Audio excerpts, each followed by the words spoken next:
no hace mayor diferencia que haya o no haya pena de muerte, no disuade de cometer delitos.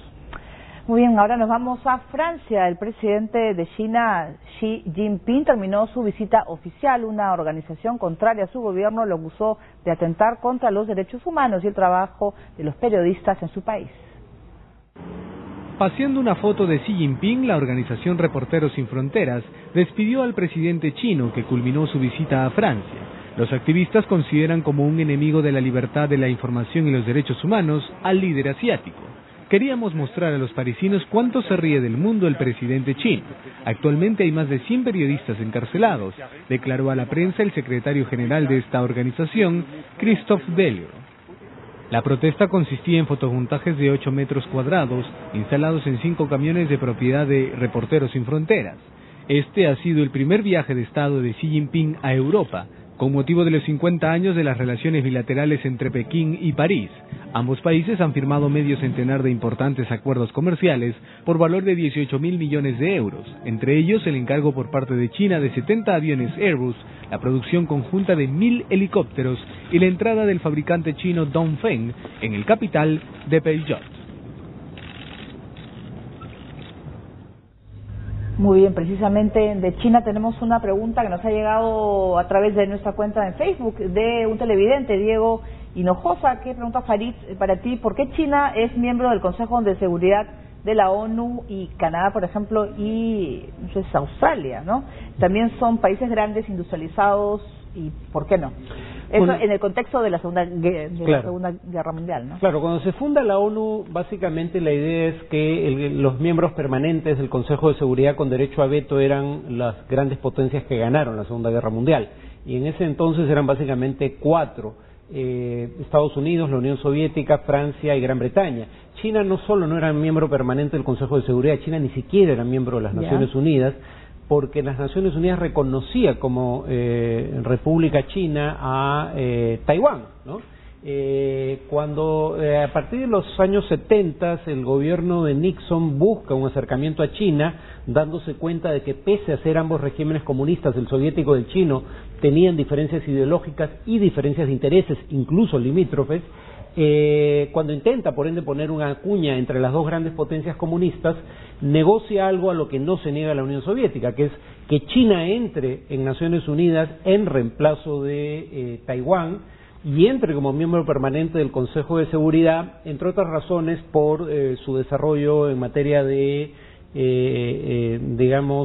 energía nuclear para fines militares. Si mal no recuerdo, China ya tenía una bomba, ya tenía armas atómicas en ese entonces, y en ese momento eran los 5 miembros permanentes eran las únicas 5 potencias con armas nucleares en el mundo.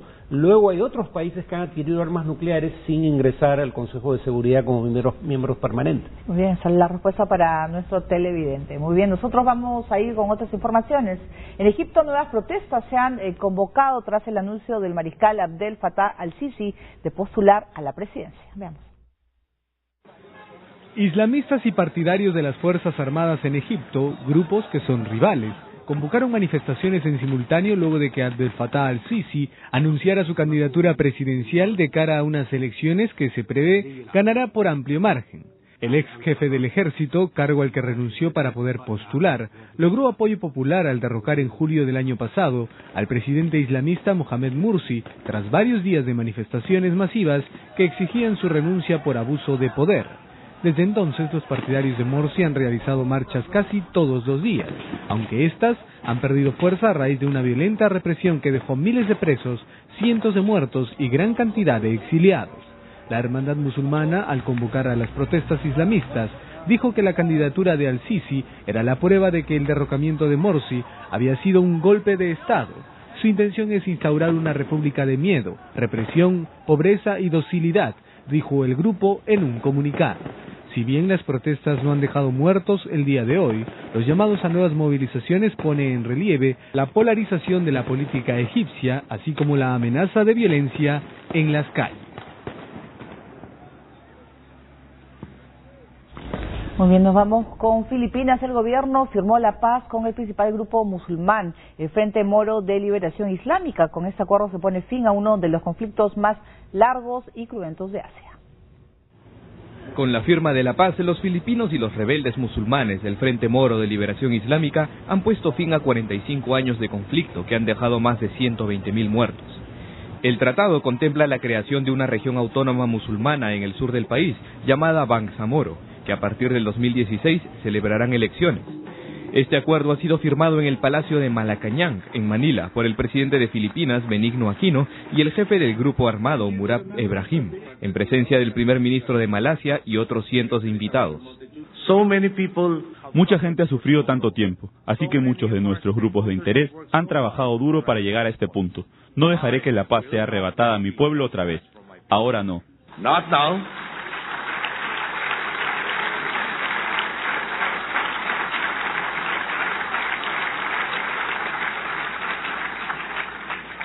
Not now. No ahora, cuando ya se han llevado a cabo los pasos más difíciles e importantes para lograrlo. Mientras tanto, afuera del Palacio de Manila, miles de musulmanes filipinos se manifestaron a favor de la firma del acuerdo de paz. No podemos describir lo felices que estamos, dice este hombre. Esto nos beneficia a todos, para nuestro sustento, nuestra educación y las nuevas generaciones del pueblo Bangsamoro. Debido al conflicto de casi 5 décadas, las zonas rurales de la región sur de Filipinas no pudieron aprovechar sus recursos y ahuyentaron la inversión que impidieron el desarrollo de la región. Muy bien, vamos a hablar de la situación de Filipinas, que poco se conoce, ¿no?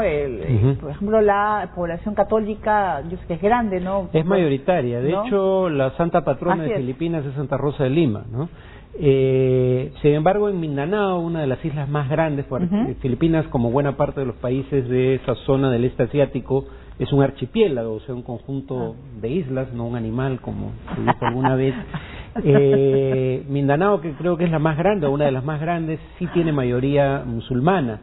Y ahí la paradoja es que primero había un Frente Moro de Liberación Nacional que veía el ser musulmanes como una categoría nacional más que religiosa.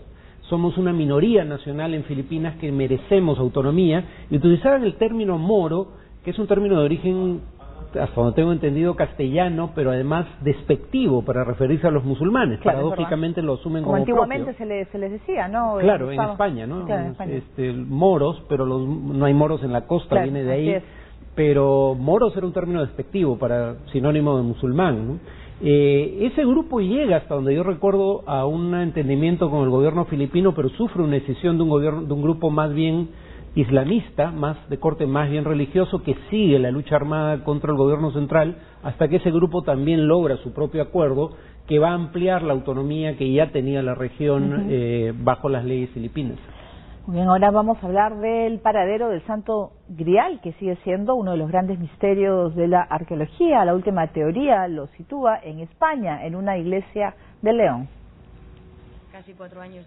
Los investigadores españoles José Miguel Ortega y Margarita Torres aseguran haber encontrado el Santo Grial, es decir, la copa de la que bebió Cristo en la última cena hace más de 2 milenios. De acuerdo con el estudio, que les ha tomado más de 4 años, este sería el cáliz de Doña Urraca, exhibido en el Museo de la Basílica de San Isidoro de León, en la ciudad española del mismo nombre. La medievalista Margarita Torres señala que tras salir del Santo Sepulcro, en el año 400, la copa llegó hasta Egipto, según han confirmado diversos documentos hallados en una biblioteca de ese país africano. A partir de entonces, se desconoce a ciencia cierta qué sucedió con el Grial, pero Ortega y Torres, basándose en documentación de la época, concluyen que fue un regalo hecho por un emir egipcio al rey Fernando I en agradecimiento a su apoyo para luchar contra una crisis de hambre en el año 1055. Años después, la reina Urraca I decidió cubrir el supuesto cáliz de Cristo con piedras preciosas, y el secreto de que sería el Grial se mantuvo de generación en generación.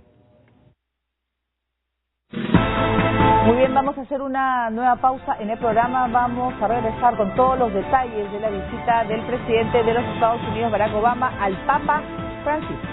Volvemos.